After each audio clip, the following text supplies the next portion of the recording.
Our first speaker is going to come up to us and speak. Tim H. is going to speak to us on unexplained experiences. We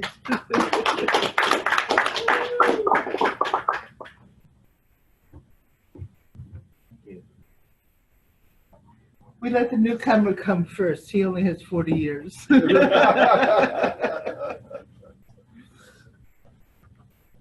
Used to be in conventions in Pittsburgh. Nobody wanted to sit at my table because I had the most time. But this is different today. Hello, my name is Timothy. I am a recovering addict. Hi, Timothy. Hello, family, friends, and the world. Amazing. When I got clean, December 16th, 1978, there were 500 meetings in the world. 2 of them in Western Pennsylvania.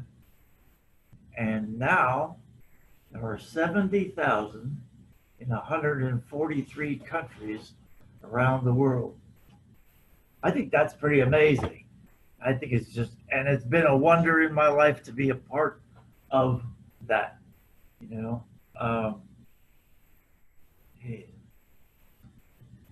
When Archie called me up and asked me to speak, or maybe it was a guy named Eddie first, he asked me what I wanted to speak on, and I was like, well, you're supposed to tell me what to speak on.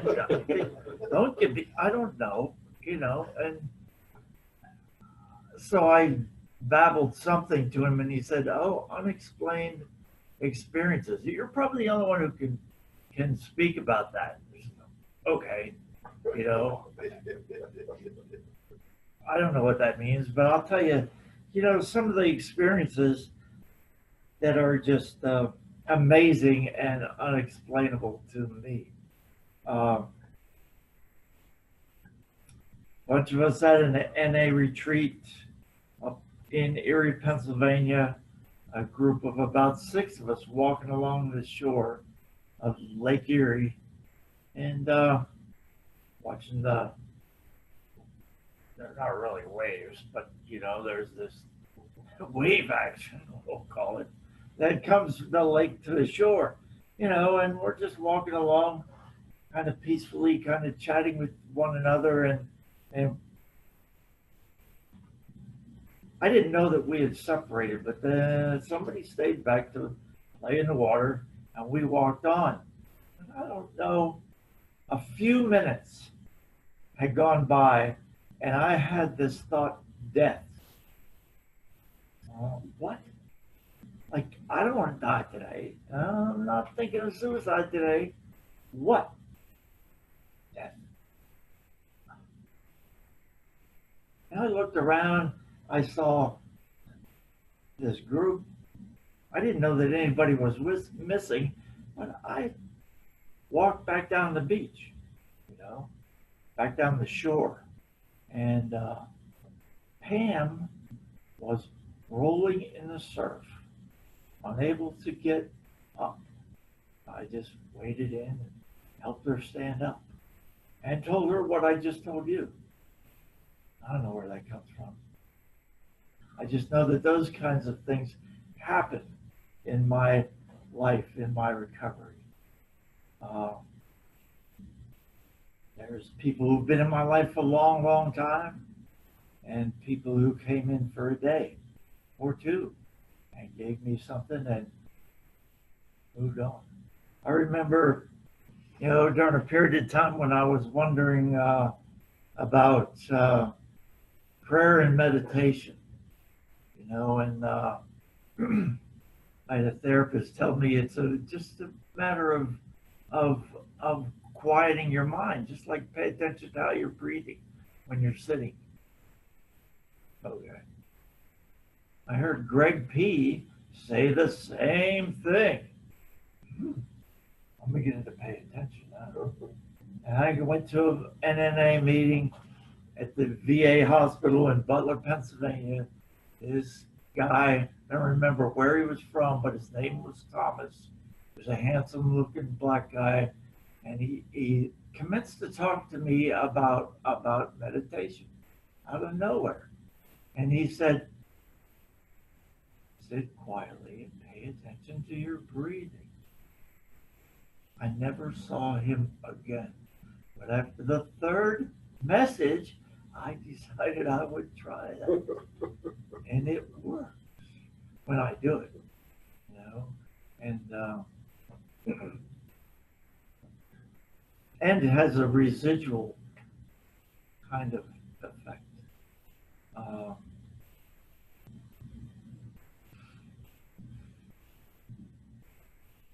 Another one of those occurrences, you know, some people call these things God shots. Some people call them, I don't know, it'll come to me. But they go by all kinds of names, you know.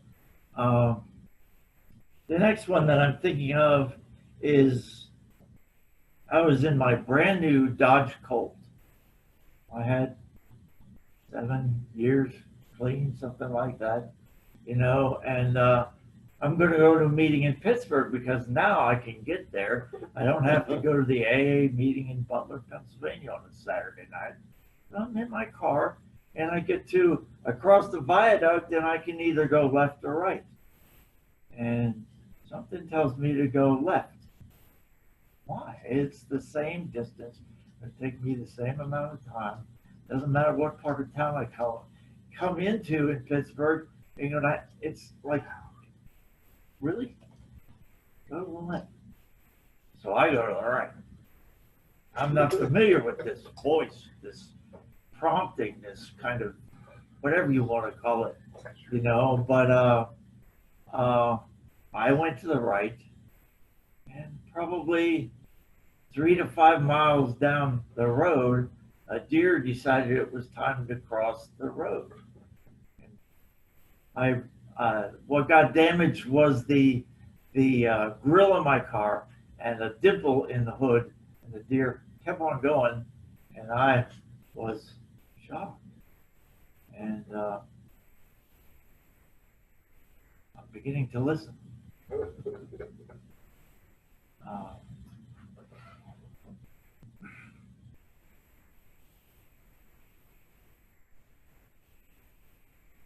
And so I remember those things as experiences that I really can't explain. A member with twice as much time as I had when I had 9 years. This member had 18 years, Greg P., and he said, divine intervention is involved in every recovery. Oh, that sounds pretty cool. Is that really true? I look back over my early recovery, you know, and I'm living in a single room, a kitchen on one side, and a kind of countertop that divides the kitchen from the place where there's a bed, place where there's a chair and a table and a phone. And let me tell you how crazy I was at that time, and I'll tell you what happened.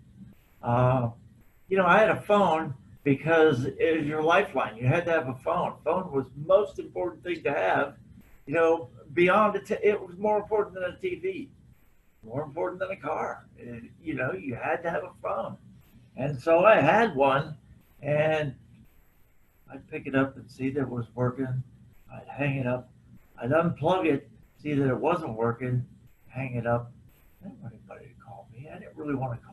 I'd plug it back in, and I'd do this kind of craziness for, you know, I don't know, 10, 15 minutes. And finally, I'd leave it alone. You know, it worked when it was plugged in, and it didn't when it wasn't. And I really did want people to call me, and I wasn't much on using the phone, but you know, it worked. I'm like on foot, the Shoe Leather Express. I'm on my way to the Saturday night meeting in Butler, Pennsylvania, and no, this was during the day. I'm just going on a walk out of my apartment. I'm going to the liquor store. That's what's in my mind. You know, it's in the middle of the afternoon. I get to this alleyway. This guy who's not an addict, who works with addicts, Bob Fox, who had a shaved head before that was stylish. This is like 1978, and he was the kind of guy. He was the kind of guy that I really liked because he could talk and he was like entertaining, and I could just listen. You know, he could sell you. He could sell you the socks that you already had on. I mean, I just like that kind of person, you know. And he's telling me all kind of wild stories, you know. And he's asked me what I was doing and where I was going. I didn't tell him, you know. I don't know. 5 minutes later, he said, "Well, I got to get to work, you know. I convinced these guys at Armco Steel that I needed a job by telling them I had 3 kids and a wife and a mortgage to pay, and I don't have any experience being a steel worker, but they gave me a job, and I got to get there on time." I said, okay, and he left, and I was standing in the middle of the alley, like, what was I doing here? Why am I out here? Where am I going? What am I doing? He disrupted. I don't know. I went back to my room. You know.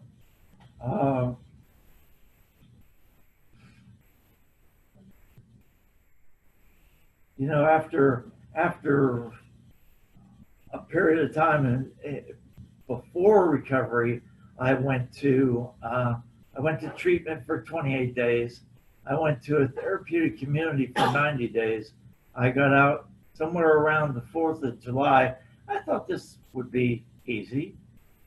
You know, it sounded pretty and I went to a picnic where my coworkers at the time were, and there was a group of them around one picnic table playing cards and having a drink or two, and I could hear them getting loud and sociable, but not outrageous, just more chatter, you know. There's this guy over here with his girlfriend sitting on the tailgate of his station wagon with a 6-pack beside him, and he was just like, you know, finish one, get another. I'm watching this. I'm more like this guy than I am like those people. I really don't feel comfortable here in any case, you know. But this blonde hippie chick comes to join the festivities. She decides she needs to go to the liquor store. I thought maybe I would get lucky. So I went with her, and I didn't get lucky, and I got loaded, and I knew the difference. I'm not this sociable user, drinker. I'm this guy. That's who I am. This guy sitting on the tailgate of his car with a 6-pack. That's who I am. You know, another 5 months went by, and I went to meetings, and I carried a briefcase full of AA literature. That's what was available at the time. There wasn't any book. There was a white book and 5 IPs, and Shannon could tell you the name of them, but I can't. And that's what there was.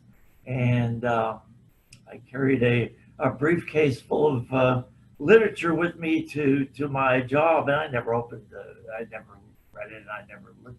You know, I was just carrying it with me for emergencies, or I don't know why. I don't know why. I really don't. You know, and 5 months into another period of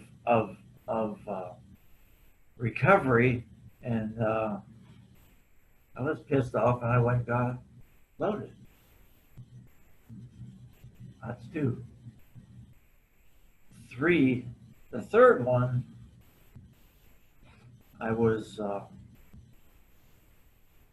in the evening after a meeting, and I just was beside myself. I couldn't sit still in my room. I couldn't read TV on, off, on it.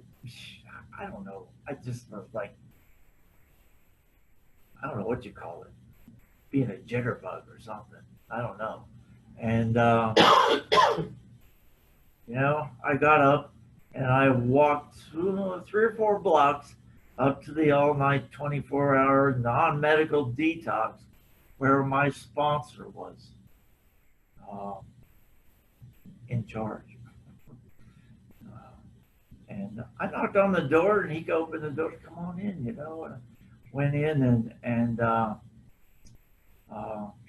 Danny was his name. I describe him as a tough little street punk from Philly. He was all of about 5'3" or 4", and I'm 6'2", and he was an hombre. I'm not going to tell his story. I would just say he was a pretty tough little guy. And he invited me in, and I began to tell him my story. And I'd listened to quite a few stories, and I could relate to how much a person used, but nothing really went crazy in my life. When I was used, I didn't get into a car wreck. I didn't go to jail. I didn't lose. This didn't happen. Not. All these, and people would say, well, just put a yet behind that. That's what my attitude about that kind of Band-Aid was like, like, go away. And, I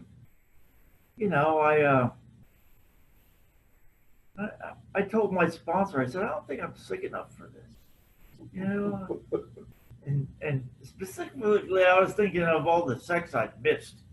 Oh, well, I don't get lucky very often, and when I'm loaded, it ain't going to happen. Well, let me tell you, when I'm loaded at the end of the night at the Holiday Inn at a disco, I'm sitting there and everybody's leaving. Some pretty looking girl will come up to me and give me a dime and says, you look like you need a friend. Here's a dime. A dime would get you a phone call back then. And then it became a quarter. So my life, the value of my life got inflated over like, I don't know, 5-year period of time or something. Now I got a cell phone and it's worth like, a cell phone bill is like what my life is worth. It's like, okay. Anyways, telling Danny that I didn't think I was sick enough, I hadn't done enough, I hadn't spit, all the things that hadn't happened. And he didn't say put yet behind all that. He just simply listened, and when I was finished, he said, you lost the only thing that you can ever own as a human being, and that is your self-respect. That was a key that unlocked the door to no matter whatever it takes, how far you got to walk, how far you got to drive. If you're the only one at the meeting set, and these were NA meetings I'm talking about now, set up the chairs, put out the literature, make the coffee. If nobody shows up, Bo told me, there's 100,000 man hours of spiritual work with you, as long as you have that literature with you. Okay, Bo. And what happened one of those days when nobody showed up at noon on a Wednesday? Upstairs in a pool hall, upstairs of a pool hall. Wanted to set everything up. Nobody was there. I read the readings quietly. I didn't read them out loud. And I became still. My voice, my mind was calm and still. Meditation. Sorry for whispering, but that was meditation. And those are the amazing, unexplainable things. There's probably many more, but I am pretty sure there's another speaker here who would like to say hi to the world. Thank you for listening. Yeah. Thank you so much, Tim. Thank you.